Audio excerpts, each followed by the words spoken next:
Hello, everybody, and welcome to another edition of Inside Guns with your host, me, the Yankee Marshal. Now, today's topic is going to be a little convoluted. There are going to be times when you don't understand what I'm talking about. But don't feel bad, because there's going to be times where I also don't know what I'm talking about. I'll be confusing myself. Because, like I said, today's topic is a little bit complicated. What I want to deal with is a question that came in from a viewer that said, why are AR-15s the preferred weapon of all mass murderers? Why is it like the most common gun used in mass killings? Well, the answer to that is multifold. There's several different aspects of this you have to address when you talk about this question.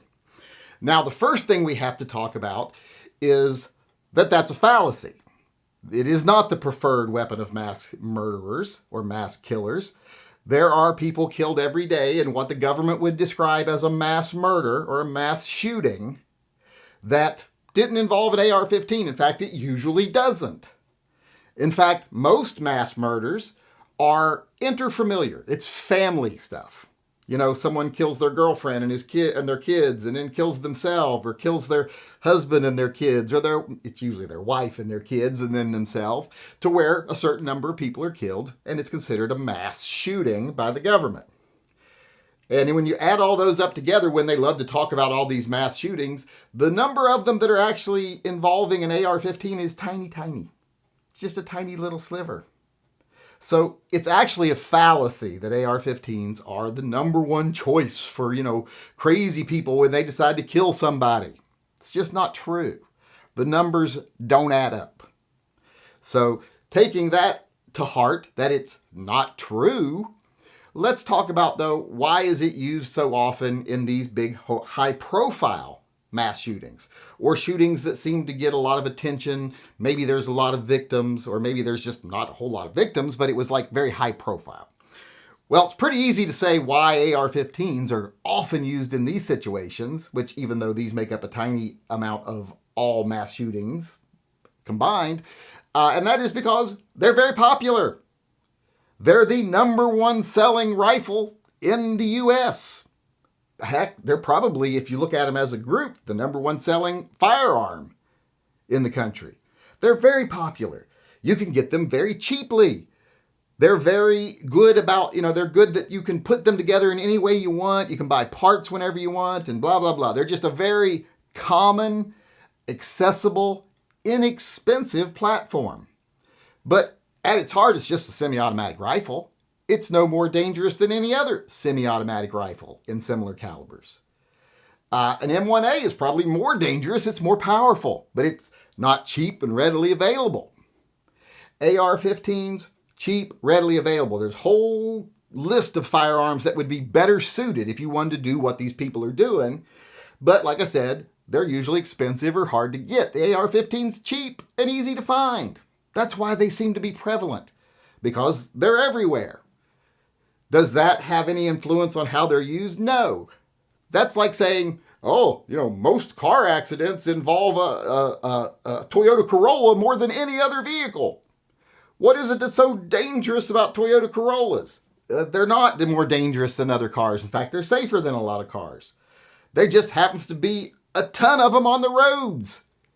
There's a buttload of them. They're the number one selling car. So there's a lot of them out there. So, of course, statistically, they're going to be involved in more bad things. That's like saying, why are so many bad guys committing crimes in Corollas? Well, because they're everywhere and they're cheap and it's easy to find one. It's like F-150s. Every time you see a redneck doing something illegal on TV, they're in like an F-150. You know why? Because they're freaking everywhere. Everyone drives one. It's not the truck's fault what the redneck's doing. It's like saying if someone runs over a crowd of people with an F-150, well, what is it about F-150s? They're just everywhere.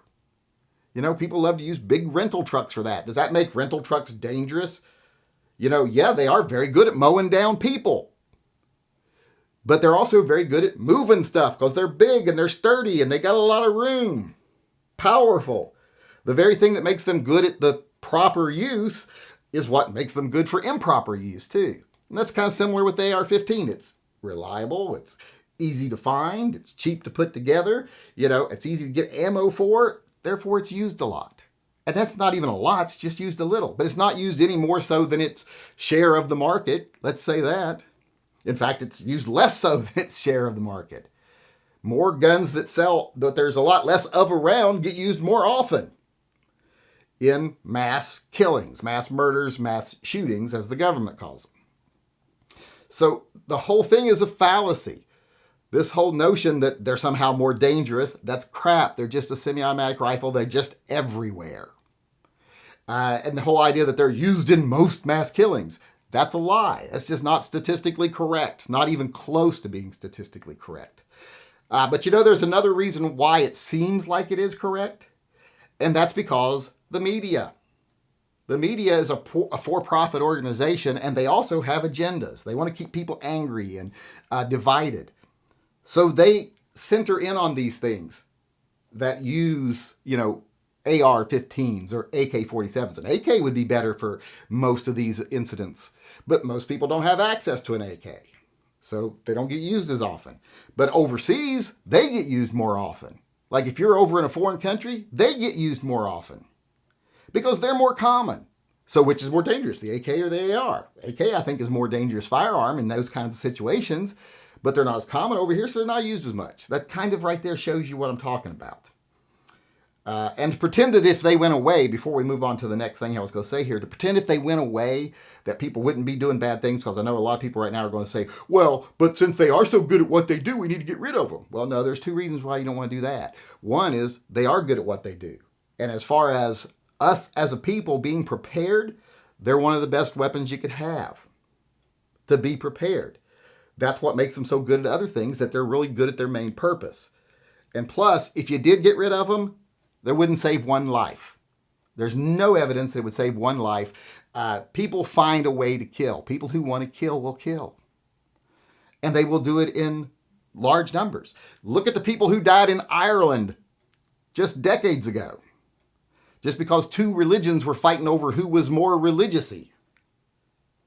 And other factors, but that was one of the main ones. So if you think that getting rid of one specific firearm will do anything, it won't. They'll just move on to the next and the next, all the way down to bombs and guns. Just look at what happened in Thailand in the nursery. This guy killed all those children with a knife. The police said, yes, he had a 9mm pistol that he then used later to kill his wife and stepson and himself. But in the nursery, he killed them all with a blade. So, but you know what? The media is not paying a lot of attention to that. And that puts us forward to what I was going to say. The other reason why it seems like AR-15s are used so much is because of the media. And there's two reasons for this. One, the media promotes it when they're used because it fits their agenda.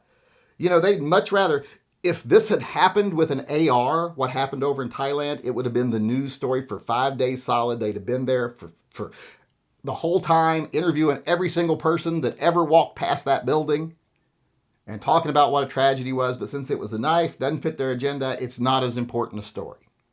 So media loves to promote the whole idea that AR-15s are so dangerous and people who like them are dangerous. And the people who like them only want them because they can do things like this with them. That's the media's goal.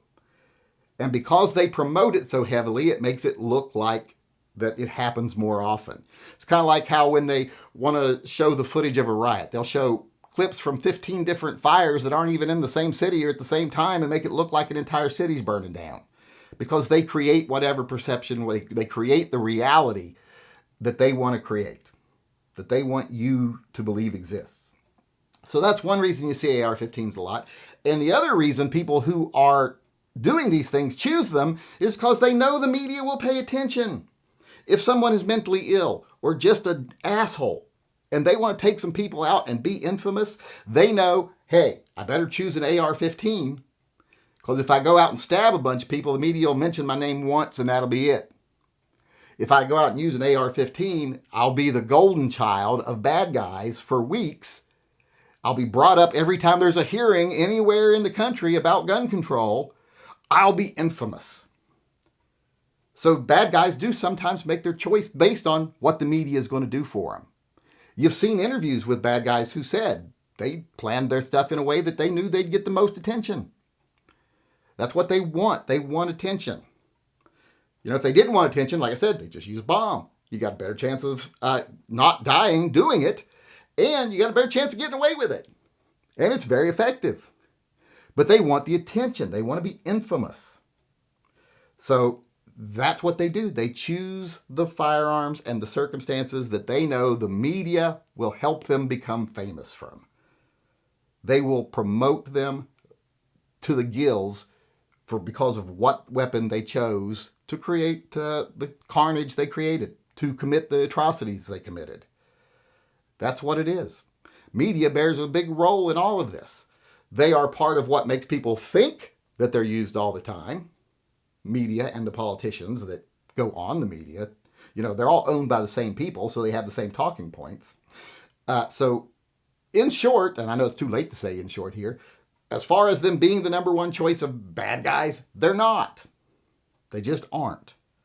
The reason why they do get used as often as they do is because they're common here. They're cheap. They're easy to get.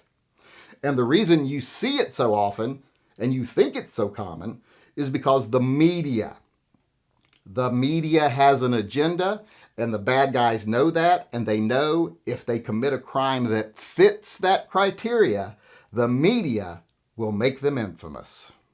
All right, everybody, I've gone long. I hope you enjoyed the show today. Like I said, even though it is convoluted and long, I hope you enjoyed it, and I hope you come back again tomorrow. Until then, I want to thank everyone for coming, and I want to remind everyone to always carry and stay safe until I see you again.